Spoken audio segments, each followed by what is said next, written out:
अस्सलाम वालेकुम नाज़रीन करام, आज आपकी अल्लाह के एक ऐसे वली से मुलाकात कुरानी है जिसको देखकर आप दंग रह जाएंगे। आप सोच भी नहीं सकते कि अल्लाह का वली इस शक्ल और सूरत में एक खुबानी की रेहड़ी पर खुबानियाँ बेचता हुआ मिल जाएगा। जो ये काम शख्स कर रहा है और जो काम इसने छोड़ रखा है, ये इतना बड़ा काम है कि इस काम की वजह से कौमें तबाह बर्बाद हो गई हैं। नाज़रीन कराम, ये जो शख्स आपको नज़र आ रहा है, बज़ाहिर ये खुबानी के रेहड़ी पर खड़ा है, रेहड़ी फरोश है, खुबानी फरोश है, ठेले पे खड़ा है, लेकिन इसका अमल इतना बड़ा है कि जो बड़े बड़े हमारे ताजर, पाकिस्तान के बड़े बड़े शॉपिंग मॉल्स, वो शायद इसकी बराबरी नहीं कर सकते। मैं आपको ज़्यादा सस्पेंस में रखना नहीं चाहता, मैं आपको बताना चाहता हूँ कि किसी दोस्त ने इस शख्स के बारे में एक अपना तजुर्बा शेयर किया, अपनी एक वीडियो शेयर की जो मुझे बहुत कमाल की लगी। नाज़रीन इकराम, हुआ ये कि वो शख्स कहते हैं कि जब मैंने एक शख्स को देखा जो बाशरा शख्स है और एक छोटे से कारोबार से वो मुंसलिक है, तो मैंने कहा इसकी हौसला अफजाई के लिए इससे कुछ चीज़ ख़रीदनी चाहिए, ये बड़ी अच्छी आदत है। जब कहते हैं कि मैंने उससे खुबानी ख़रीदी, तो मैंने जब तराजू की तरफ देखा, उसके बाट की तरफ देखा, तो मुझे अंदाज़ा हुआ कि ये कोई रेगुलर किस्म का बाट नहीं है, बल्कि ख़ुद से बनाया हुआ एक पत्थर का या ईंट का बाट है। मैंने जब खुबानी ख़रीद ली तो मुझे ख़याल आया कि हो सकता है ये बाट कम हो, जैसा कि आजकल मुआशरे में अक्सर हमारे यहाँ ये सिलसिला पाया जाता है। वो कहते हैं कि मैं उस खुबानी को लेकर गया और मैंने एक और तराजू पे उस खुबानी को जब तोला तो मुझ पर यह इंकशाफ हुआ कि उसका बाट कम होने की बजाय ज़्यादा है, और थोड़ा बहुत ज़्यादा नहीं है बल्कि पूरे 50 ग्राम ज़्यादा है।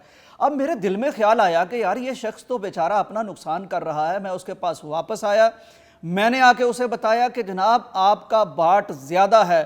तो उसने मुस्कुरा के कहा, हाँ मुझे मालूम है कि मेरा बाट ज़्यादा है, मैंने ज़्यादा रखा है। मैंने कहा इस तरह तो आपकी खुबानियाँ बहुत ज़्यादा जा रही हैं। जब भी आप 1 किलो देते हैं 50 ग्राम, तकरीबन आध पाव के करीब, ये तो इजाफी जा रही हैं, आपको तो नुकसान हो जाएगा। उसने कहा कि नहीं नहीं, मुझे नुकसान नहीं होगा, दरअसल मैं नहीं चाहता कि मेरा अल्लाह मुझसे नाराज़ हो जाए और मुझसे तोलने में कमी और कोताही हो जाए।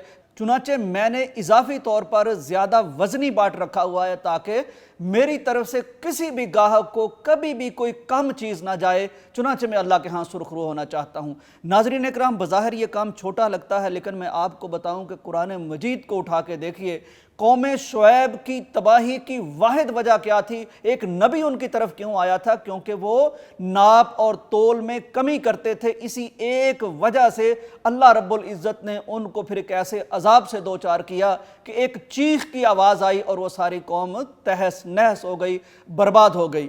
हदीस मुबारक में आता है, आज हमें शिकवा तो बहुत है कि हमारे हुक्मरानों का हम पे जुल्म है, बेरोज़गारी बहुत ज़्यादा है और ये हमारी इकनॉमिक सूरत हाल का, हमें दिवालिया हो जाएगा मुल्क। मैं आपको बताता हूँ ये किस चीज़ का हमें खुमियाजा भुगतना पड़ता है। प्यारे पैगंबर सदियों पहले वार्न करके जा चुके हैं इस उम्मत को। आपने फरमाया कि जब कोई कौम नाप तोल में कमी करती है, ये सही रिवायत है, इब्ने माजा में मौजूद है, नबी कायनात का इरशाद है कि जब कोई कौम नाप तोल में कमी करती है तो 3 तरह के खुमियाजे, 3 तरह के अजाबों का उसे सामना करना पड़ता है।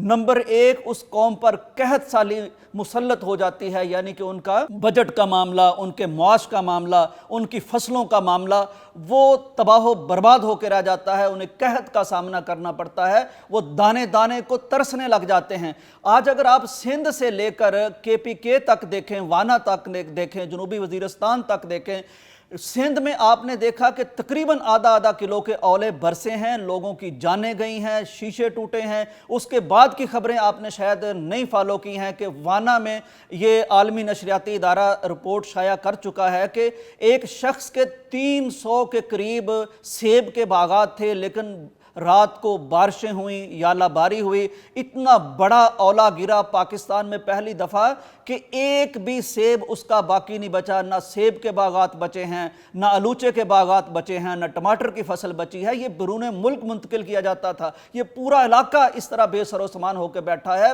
बेचारों का रासुल माल भी मारा गया है। तो क्या फरमाया, नाप तोल में जब कमी की जाती है तो सबसे पहला नुकसान कहत साली आ जाती है। दूसरा नुकसान बेरोजगारी आम हो जाती है, ये नबी कायनात का फरमान है। तीसरा नुकसान जिसका आज हम सबको बहुत ज़्यादा सामना है कि वो सुल्तान, उनके हाकम, उनके हुक्मरान जालिम मुसल्लत हो जाते हैं। आज हमें सारे शिकवे हैं, लेकिन ये फरमान नबी कायनात का है।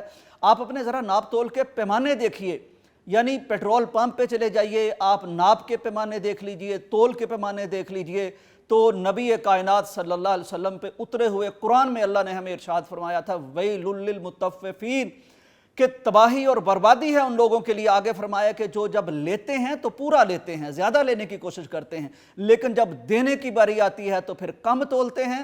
یہ صورتحال ہے اور یہ اس کا نتیجہ ہے۔ ناظرین اکرام، میں سمجھتا ہوں کہ اس قوم کا اگر کوئی سچا ہیرو ہے، کوئی اللہ کا ولی ہے جو رزق حلال کما رہا ہے، تو یہ شخص ہے محمد سلیم، جس نے پورے پاکستان کے لیے ایک مثال قائم کر دی ہے کہ لوگوں، اس دور میں بھی 5-6 ہزار کا سودا رکھنے والا، ریڑھی والا، اس کا اللہ پر ایمان اتنا مضبوط ہو سکتا ہے، حلال کمائی پہ اس کو اتنا اعتماد ہو سکتا ہے، اور جواب دہی آخرت کا اس کو اتنا احساس ہو سکتا ہے کہ وہ زیادہ تول کے دے رہا ہے۔ تو تم قوم شعیب کی طرح، حضرت شعیب علیہ السلام نے فرمایا تھا کہ تم اچھے بھلے مالدار ہو، اس کے باوجود تمہارے دل میں اتنی کمینگی ہے، اتنی کرختگی ہے، تمہارے ایمان میں اتنی کجی ہے کہ تم پورا نہیں تول رہے۔ تو آج اس شخص کی حوصلہ افزائی کے لیے اس ویڈیو کو زیادہ سے زیادہ شیئر کیجئے، ہو سکتا ہے کہ ہمارے تولنے والوں کو کچھ شرم آ جائے۔ اجازت دیجئے، اللہ حافظ۔